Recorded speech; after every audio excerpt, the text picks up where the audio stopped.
السلام علیکم ناظرین کرام، ترک داستان لائیو چینل پر خوش آمدید۔ ناظرین کرام، کل کرولش اورحان کے ایپیسوڈ نمبر 15 کا پہلا ٹریلر جاری کر دیا گیا تھا، جس میں درسن اور حلیمہ کی محبت کا راز کھلنے کے ساتھ ساتھ فلاویوس کی گرفتاری اور یگت کا سلطان اورحان کے سامنے اپنے باپ کی غداری بیان کرنے جیسے کہ کئی اہم واقعات پیش آئے ہیں۔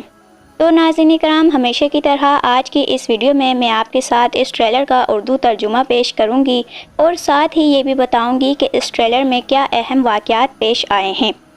لیکن ناظرین کرام، اس سے پہلے بہت ہی افسوس کے ساتھ اطلاع دیتی ہوں کہ معروف اداکار کان بلاد جورکیم، جو اپنے نمایاں کردار ساوجی سردار کے لیے جانے جاتے تھے، 45 سال کی عمر میں انتقال کر گئے ہیں۔ انا للہ و انا الیہ راجعون۔ اللہ تعالیٰ ان کی مغفرت فرمائے، انہیں جنت الفردوس میں اعلیٰ مقام عطا فرمائے اور ان کی لوحائقین اور چاہنے والوں کو صبر و اجر عظیم سے نوازے۔ میری جانب سے دعا اور تعزیت۔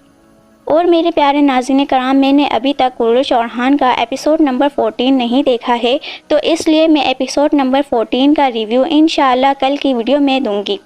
اگر آپ لوگوں نے ایپیسوڈ دیکھ لی ہے تو مجھے کمنٹس میں ضرور بتائیے گا، اور ایپیسوڈ کا کون سا ایسا سین تھا جو آپ لوگوں کو بہت زیادہ متاثر کن لگا، مجھے یہ بھی کمنٹس میں ضرور بتائیے گا۔ اب ناظرین کرام، ویڈیو میں آگے بڑھنے سے پہلے اگر آپ ہمارے چینل پر نئے ہیں تو ہمارے چینل کو جلدی سے سبسکرائب کر کے بیل آئیکن کو ضرور پریس کر دیں۔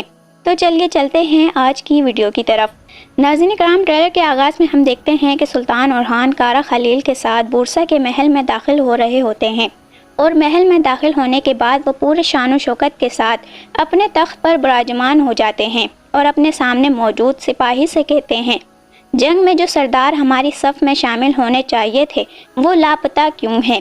یہ سن کر سامنے کھڑا شخص جواب دیتا ہے، اسے غداری کہتے ہیں۔ اورحان بے فوراً اس کی بات کاٹ کر کہتے ہیں، اور اس غداری کی قیمت وقت آنے پر ضرور چکائی جائے گی۔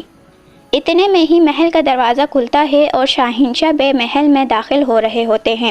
ناظرین کرام، اگلے ہی لمحے نیلوفر خاتون اور اورحان بے ایک ساتھ موجود ہوتے ہیں۔ نیلوفر خاتون ہلکی سی مسکراہٹ اور شرارت بھری نظروں سے اورحان بے کو دیکھ کر کہتی ہیں، میں عاشقوں کو ایک دوسرے سے جدا نہیں کرنا چاہتی۔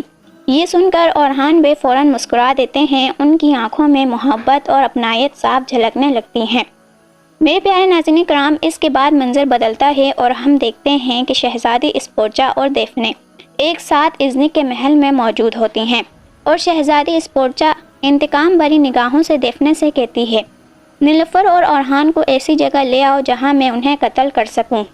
اگلے ہی منظر میں دیفنے اسپورچا کے کہنے پر نیلوفر خاتون کو گھنے جنگلات سے گزار کر لے جا رہی ہوتی ہے، اور پھر اچانک شہزادی اسپورچا اپنے سپاہیوں کے ساتھ نیلوفر خاتون کو گھیرے میں لے لیتی ہے۔ دونوں طرف کے سپاہی آپس میں جنگ کرتے ہیں، لیکن نیلوفر خاتون کے سپاہیوں کو شکست ہو جاتی ہے اور نیلوفر کو اسپورچا کے سپاہی ہر طرف سے گھیر لیتے ہیں، اور پھر ہمیں محل میں لے جایا جاتا ہے جہاں یگت تیزی سے چلتے ہوئے سلطان اورحان کے پاس پہنچ جاتا ہے۔ وہ اپنے باپ کی غداری کے باعث بہت زیادہ شرمندہ دکھائی دیتا ہے اور اپنی نظروں کو نیچے رکھ کر وہ سلطان اورحان سے کہنا شروع کرتا ہے، اگر وہ ایک بہتر انسان بھی ہوتا تب بھی میں یہ نہ کرتا، میں اس کی غداری پر خاموش نہیں رہ سکتا۔ اگلے منظر میں ہم دیکھتے ہیں کہ علاؤالدین پاشا محمد بے کے سامنے کھڑے ہوتے ہیں، اور محمد بے غصے سے علاؤالدین بے سے سوال کرتا ہے۔ میرے پیارے ناظرین کرام، اگلے ہی لمحے سلطان اورحان اپنے خاندان کے ساتھ محل میں کھانا تناول فرما رہے ہوتے ہیں۔ اس کے بعد منظر بدلتا ہے اور دمیر خان سلطان اورحان سے کہتا ہے کہ میرے بھائی کی نیت صرف محبت تھی۔ پھر سلطان اورحان غصے سے پوچھتے ہیں کہ کس سے؟ وہ جواب دیتا ہے، تمہاری بہن حلیمہ سے۔ کمرے میں ملون خاتون فاطمہ اور سلطان اورحان موجود ہوتے ہیں، وہ سب کے سب حلیمہ کو دیکھ رہے ہوتے ہیں اور حلیمہ بھی انہیں بے بسی کی طرح دیکھ رہی ہوتی ہے۔ کمرے میں خاموشی سی چھا جاتی ہے۔ اس کے بعد ہم شہزادی اسپورچا کو یہ کہتے ہوئے دیکھتے ہیں کہ اورحان کو فیصلہ کرنا ہی ہوگا، بورسا یا نیلوفر۔